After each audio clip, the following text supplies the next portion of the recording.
U tekstu pod brojem 4 iz neizmeničnih struja govorit ćemo o fazi razlici između sinusne funkcije i njenog izvoda i integrala. Neka je y sinusna funkcija sa amplitudom y0 i uganom brzinom omega.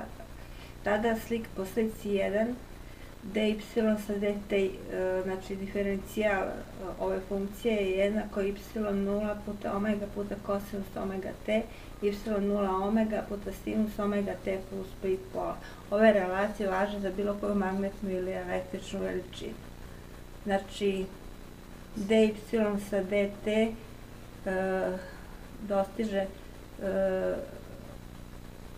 prednjači ovoj funkciji y jednako y0 sinus omega t, jer dostiže svoj maksimum u nuli, a ova funkcija dostiže svoj maksimum tek kroz pi pola. Razlika između sinusne funkcije i njenog integrala. Y jednako y0 sinus omega t, to je ova funkcija, plava. Tada slika 2 integrala od y dt i y0 izlazi ispred integrala, jednako integrala sinus omega t dt, to je jednako minus y0 omega puta sinus omega t minus pi pola. Ovde vidimo da je amplituda ovde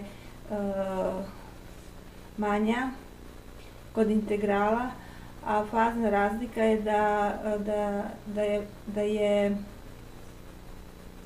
da kasni za pi pola za ovom sinusnom funkcijom, jer dostiže svoju nulu tek kroz pi pola u odnosu na ovu originalnu funkciju.